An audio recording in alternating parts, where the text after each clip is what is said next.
religion. You know, all the prophets taught us to seek truth. From the cradle to the grave. He said, wherever knowledge is, you should seek to be a possessor of it.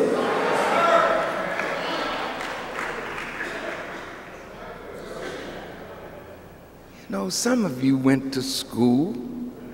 You went to college, didn't you? Some of you? How many of you in here have a college degree? May I see your hands? Were all your teachers black?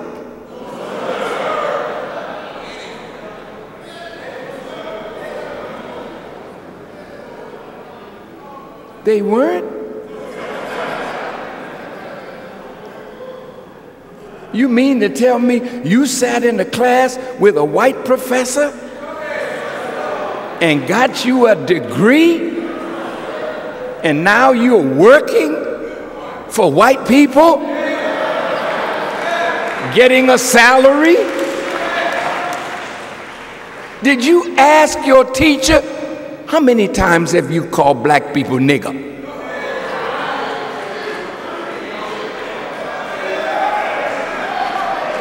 It didn't matter. You were seeking a law degree. You were seeking a degree in your specialty. So it didn't matter what religion that person was, what race or ethnic group they belonged to, because you didn't go there to join their race or their ethnic group or to condemn them for being white or Asian or Hispanic or black. You went there to get some knowledge that would help you to be better at what you wanted to do with your life.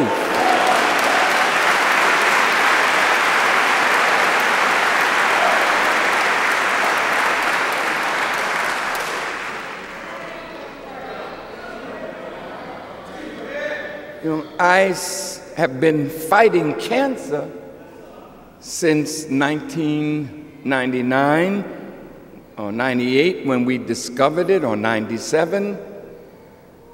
And it almost killed me. My first experience with doctors was at Howard University Hospital, because I saw a cartoon in a New York newspaper that had Farrakhan on a gurney with Jewish doctors about to, and they had X's around my neck. And these doctors were going to execute Farrakhan. So I said, well, maybe I better get out. I better go find me some black doctors that may have a better idea. So I was so sick, they put me on a plane. My daughter's a nurse. Oh, by the way, she didn't get her degree from a black school. She got it from DePaul University. And her teachers were white. What about that? Did that make her less my daughter? Did that make her less a Muslim? Did that make her less a concerned black person for the rise of her people? And because she went to DePaul under those white professors and got her degree, she saved my life.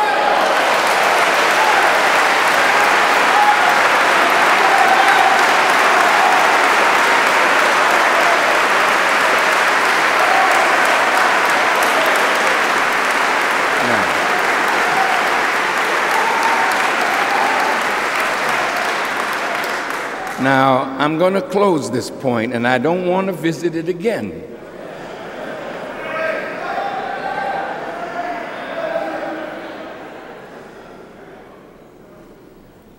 Do you know that there are no people on this planet who have suffered the kind of slavery that black people in America and the Western Hemisphere have suffered.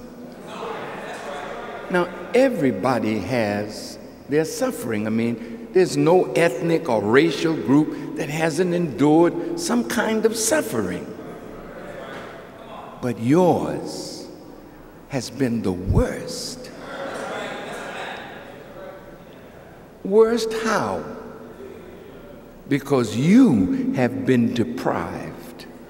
We have been deprived of self-knowledge. That's a terrible condition, for you not to know your origin in the world, your history, speak your language, have a name from your own father, know something about your history and your culture. All of that was stripped from us, and we were placed in a form of slavery unlike any form that existed before us. Not chattel slavery for a day or a year or a month. We feel the pain of Jewish people in their suffering. Some of them said they suffered for 5,000 years. I don't think so, but even if you did, fine. But you still know who you are. You still have your culture, your religion. But here's a people absolutely stripped. Our manhood totally destroyed. Our women ravished before our eyes. A young man was telling me the other day about a young man who he was cutting that man's hair, and that man told him how when he was young and married to a beautiful black woman in Mississippi, how there was a white man who would come to his door and he would have to go in the barn while that man had sex with his wife.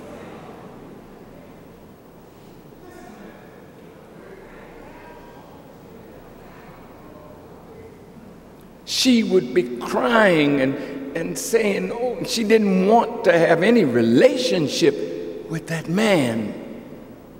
But his manhood was not such that he would die before he let another man take advantage of his wife, kill the man, kill himself, kill his wife, before he let anybody just have her like that.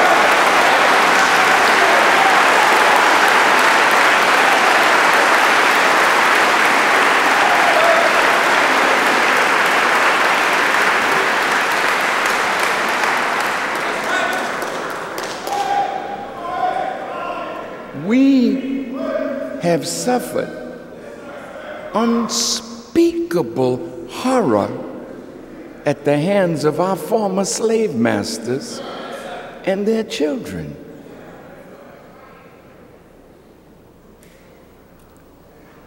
Look at your women. How many of them have grown up in this world with their virtue intact until they married? How many of them have been raped, are the victims of incest? How many of them have been abused? You would be shocked. I'll leave over there and come over here. How many young men in this audience have been abused sexually? by men in the community, friends. And we carry these scars into life and try to live a life, but yet in the back of our heads, even though we bury it far, far away, these things haunt us. These things are impediments to our human development and progress. Islam is magnificent. It's beautiful. We search the scriptures, as you will see and hear today, and we come up with wonderful teachings from the Honorable Elijah Muhammad, and God himself has guided us. But I found something in the teaching of Dianetics of Mr. L. Ron Hubbard that I saw could bring up from the depth of our subconscious mind things that we would prefer to lie dormant. But the auditing process brings it up, and it's like bringing up demons out of us. And just as this book Bible says, that was the work of Jesus. How can you say you love Jesus the Christ when he was an exorciser of demons out of the people?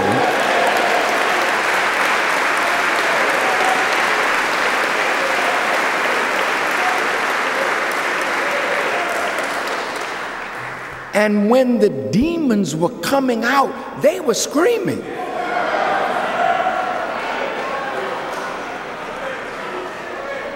They didn't just come out peacefully.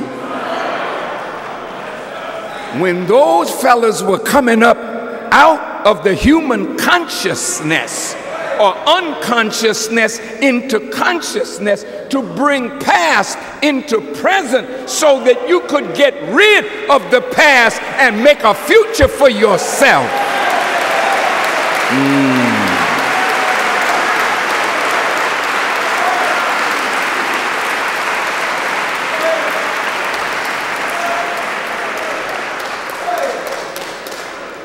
How could I see something that valuable and know the hurt and sickness of my people and not offer it to them?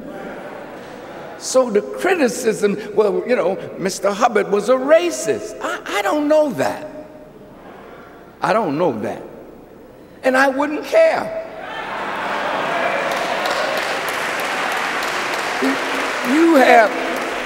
You don't have a good understanding of racism. You don't. I don't have time today to go into it, but hey, can you imagine white folk calling me a racist? That Farrakhan is a racist.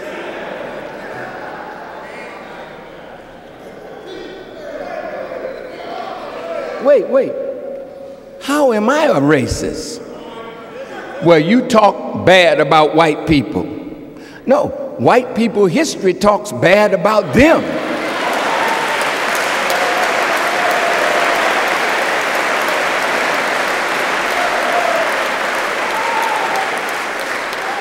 And there are some white people who want to escape that history and try to be better than their fathers. I don't fault them for that. Farrakhan is a racist. How many people have I enslaved? He's an anti-Semite. How many Jews have I beat up? Boycotted. None. But we have the record of their deeds against black people. Should not I expose them to their own record?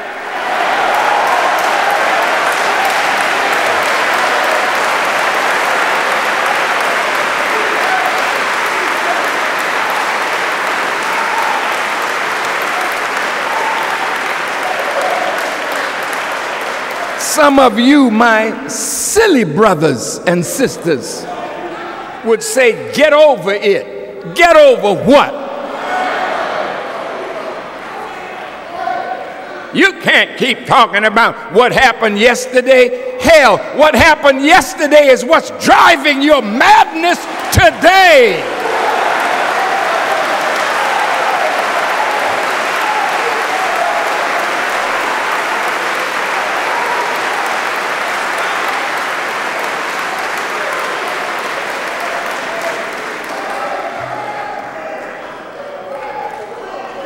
So I found a tool that I know can help us. And I thank God for Mr. L. Ron Hubbard. And I thank God for his research and teaching. He's gone on now. So if he was a racist, that went in the ground. But I didn't find racism in his book.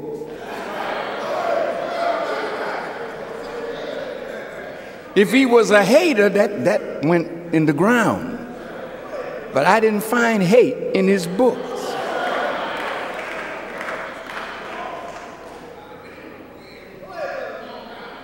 If he wanted nothing to do with black people, well, maybe that's in the ground, but his word was that this teaching that he had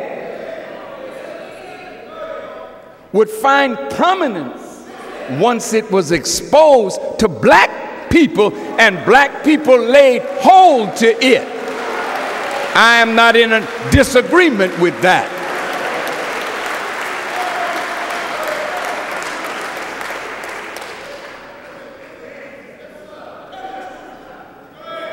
So you can continue to criticize me. I'm not going to argue with you. I'm not going to be displeased with you. I'm going to keep on loving you until I love you into sense. Because you can't break me down. All evil said and done to Farrakhan does not bother me. Now, my subject today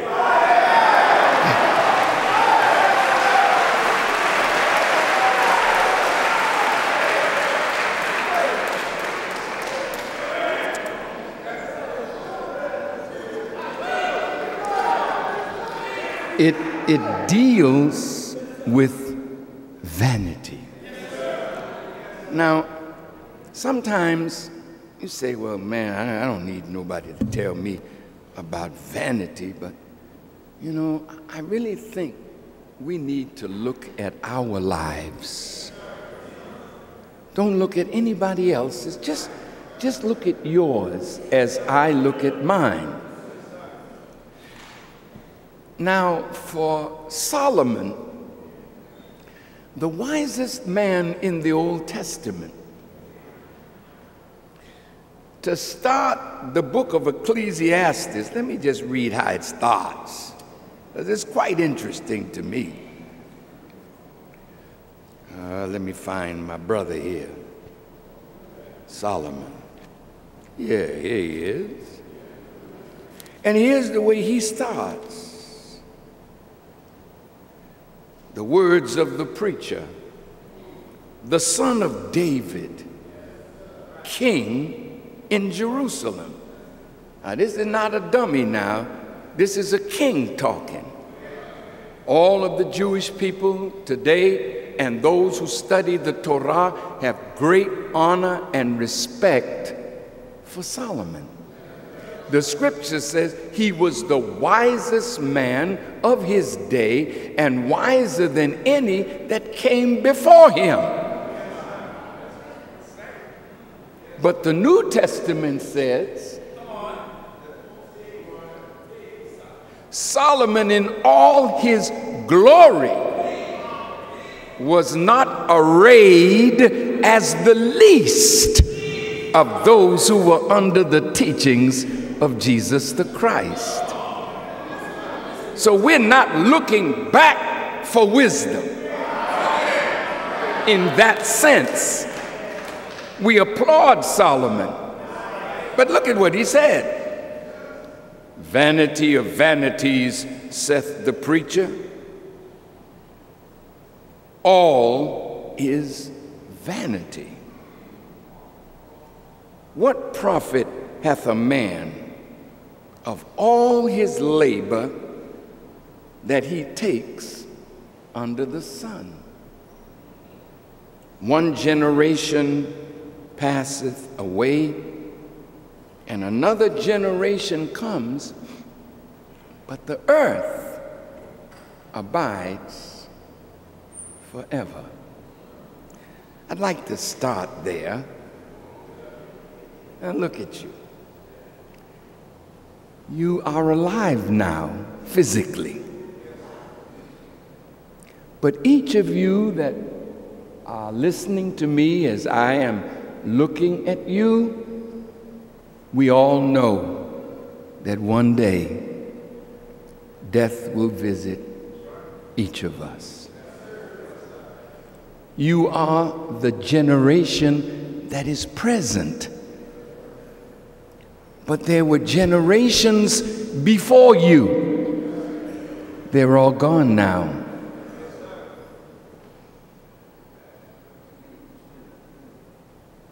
And you don't hardly know anything about them.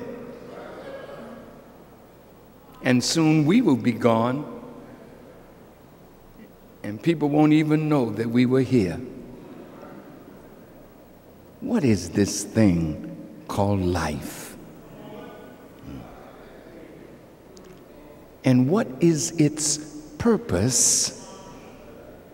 And how should we who have the gift of life use it? Now, this is your life. This is your time. Don't let anybody tell you that there's another one somewhere. Maybe so, but nobody has come back to tell you nothing. This is the life that you have. This is the time of your life. Question: people who give gifts, they measure you by what you do with their gift. Christmas time is coming, somebody gives you a gift. Your wedding is coming up, somebody gives you a gift.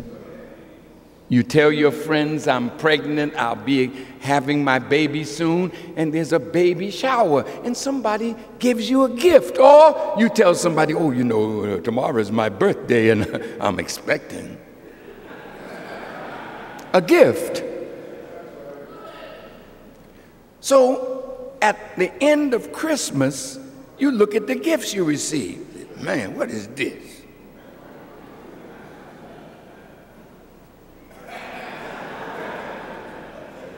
Especially if you've got so many of them, somebody give you a tie and you don't even dress up.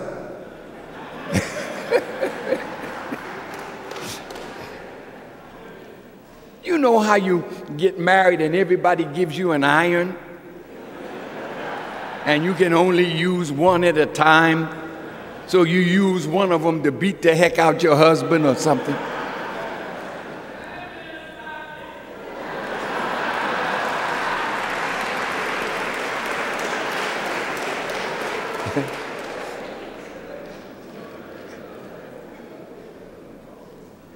But you know, if somebody gave you a gift and they happened to come to your home and saw the gift in the garbage pail, what kind of thought would they have about you and what you think of them, that they would give you a gift and you threw it away?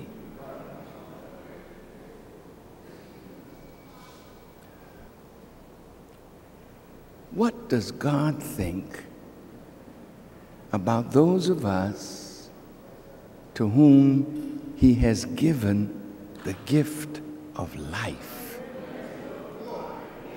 and we are throwing it away, living in the garbage pail or living out of the garbage pail?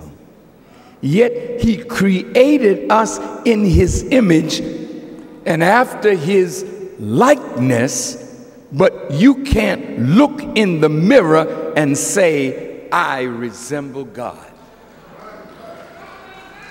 Because our thinking is so far from God, and our actions are as far as our thoughts are from God.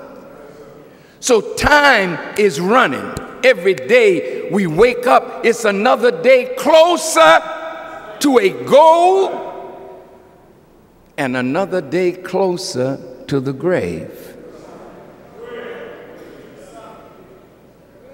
So if I ask you, what are you doing with your life that He gave you? What are you doing with your time? Some of you been on the earth 20 years, some 40, some 50, some 15, some 16. You're young. And Solomon says, oh, I studied youth. And youth is full of vanity. Why are you full of vanity, young people?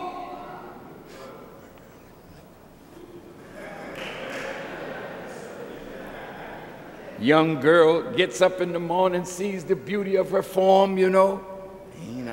I got it.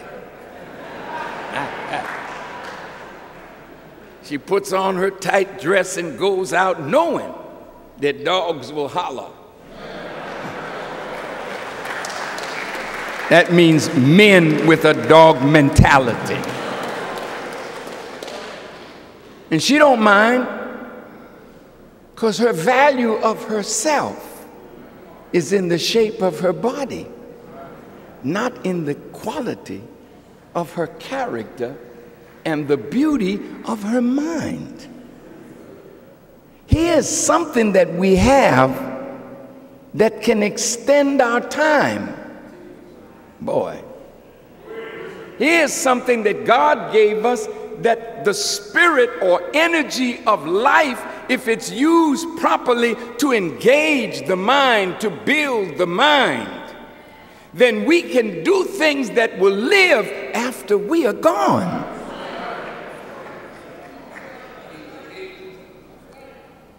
But Solomon said all is vanity. So let's look at the definition of the word. That which is vain is empty, according to the dictionary. That which is vain is worthless. My God. You mean when we pursue things that deal strictly with self, that's empty and worthless?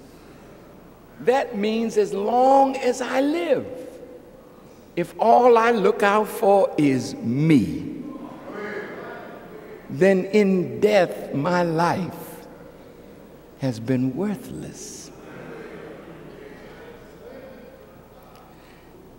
Vanity, the quality or fact of being vain or excessively proud of one's self or one's qualities or possessions, self-conceit. Do you think you're handsome? Do you think you're beautiful? You want everybody to admire what? Your beauty, your handsomeness. So we do everything to enhance. Did you do your eyes before you came out? Did you put on a little face, you know, and paint your lips and make sure that you have accessorized yourself to enhance your beauty? Did you buy hair this weekend?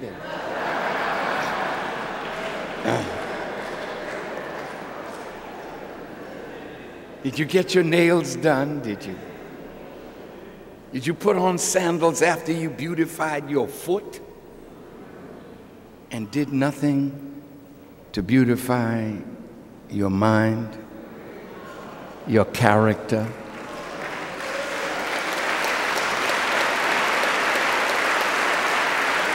What about my handsome brother? Of course, the darker you are, you might think, well, there ain't nothing handsome about me. See, that's a sickness of this world. They make light-skinned people think they're better than their darker brothers and sisters. That's the poison of the racist, who has used the poison of his own mind and heart to make hatred and division among the people, so that you will blonde your hair to resemble white people who are blonde. You don't like your eyes, so you blue them up, green them up, gray them up. But it's not real, is it? Sometime you got to take your blue out and face your brown-eyed self. Now, sisters, you're killing yourself with these shoes. I don't know why you're doing that to yourself. And I mean, I see you, you know, stumbling over yourself. I said, poor things.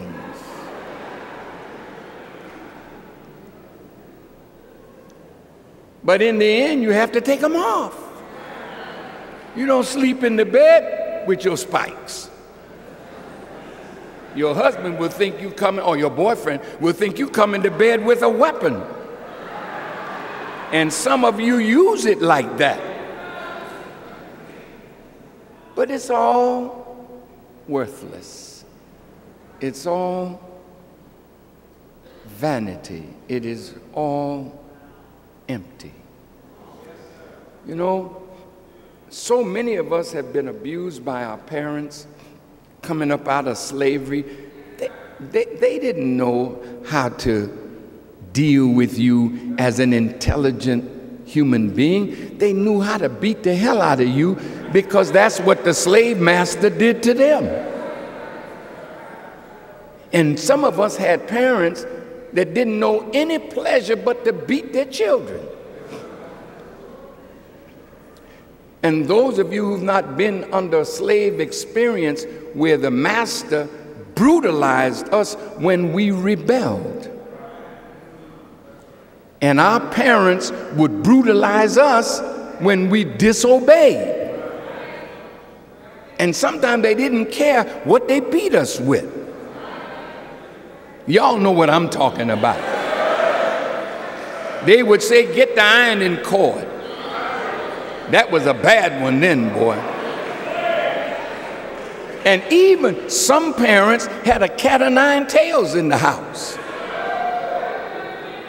And when they beat you with that, doctor, they be talking to you all the time. And the things that they would be saying sometimes become commands that mess you up in your later life. You ain't no good. You're just like your no good father.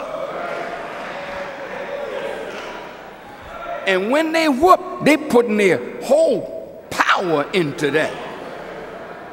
And what did you do? You stole a cookie out of the cookie jar. Or you did some little thing that the parent told you not to do, but they're gonna make sure you don't do that again. See?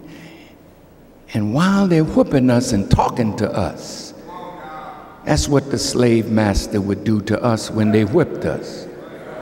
Nigger, you'll never do that again.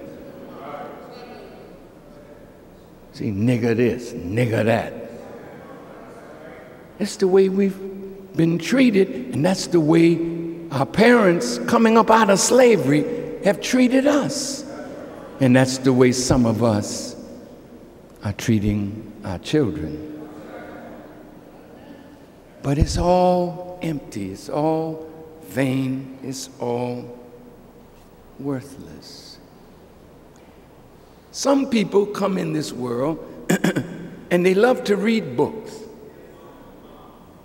But you're reading a book for what? I have a love for knowledge. That's wonderful. And what will you do with your knowledge? Well, I'll prove that I am better than the one who does not read books and lollygags and throws away their time. I am better. So Solomon said, I've looked at this. How are you with knowledge better than the one who's a fool when the end of both is the graveyard?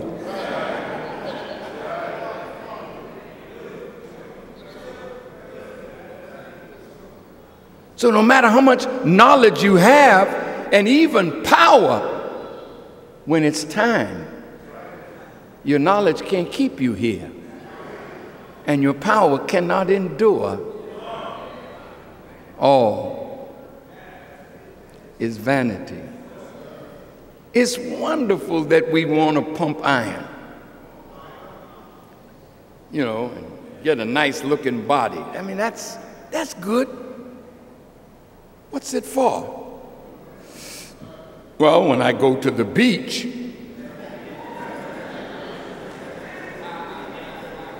I can take off my shirt and the girls will say, wow. And she's at the house thinking the same thing. I'm working. And I'm going to get me a Brazilian butt. You wait and see.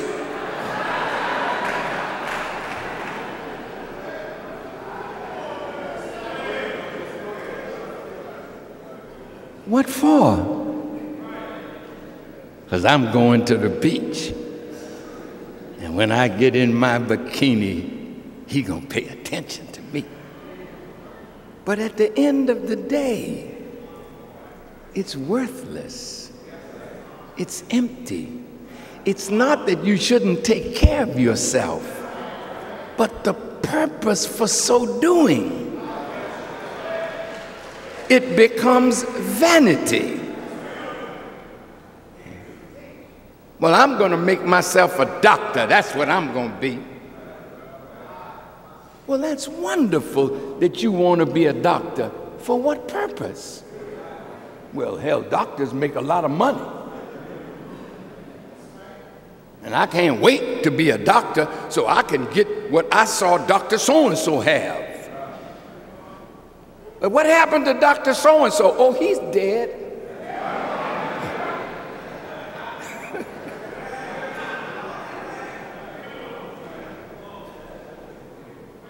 So you mean the money that he made as a doctor, the fine house that he lived in as a doctor, the fine car that he drove as a doctor, the influence that he had in his community as a doctor, but he's as dead as the person that didn't become a doctor?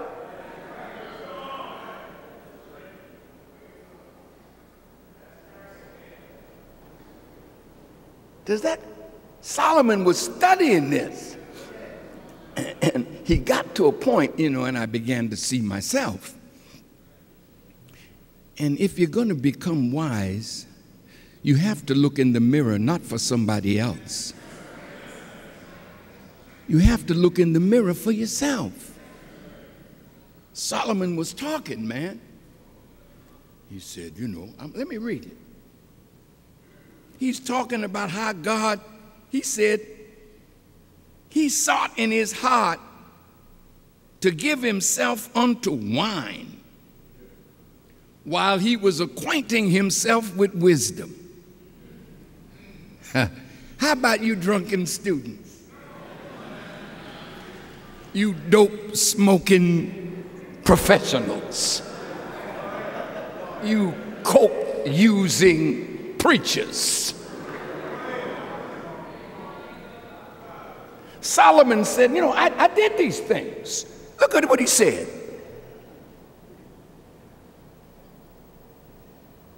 I'm going to go now and prove myself with mirth and enjoy pleasure. And behold, he said, oh man, this is vanity. And he saw people laughing. And he said, you ever watch people laugh? They got some in Japan that have laughing as a therapy.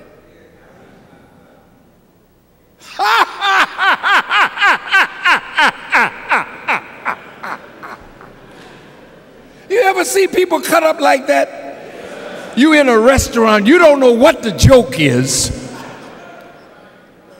And the next table is loud as you know what, and the laughter comes out. Oh! You say, what? Excuse me. I'm just dramatizing something, But look, the table next door is saying, I wonder what's so funny. They may have been laughing at you. They may have been talking about you. So then you come up. What's so funny? Now it's on, see? Was you laughing at me? Who are you that I should laugh at you? Well, look here, see? Stupid arguments. It's all empty. It's worthless. It's vanity. So Solomon said, look, I gave myself to wine, yet acquainting my heart with wisdom, and I laid hold on folly till I might see what was that good for the sons of men that they should do under the heaven all the days of their life. Now, some of you pay money just to see a comedy. Somebody will make you laugh. So you at the House of Blues or somewhere. You know who's there? The kings of comedy, man. And you pay whatever you pay to sit there and have somebody just speak filth. And you laugh. But at the end of the day, you paid money, you laughed, and went home to unpaid bills. Went home to look at your children, which is nothing to laugh at. Went home to look at your wife. Nothing is funny. Life is serious. So laughter is only a getaway from reality. Because to face reality is harsh. But in order to overcome reality, you have to be man and woman enough to face it and do something about it. Huh? Now look at this.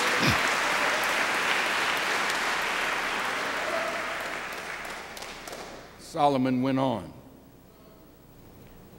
I made me great works. I builded me houses. I planted me vineyards. I made the gardens and orchards, and I planted trees in them of all kinds of fruits, as you did, Solomon. I made me pools of water to water therewith the wood that bringeth forth trees.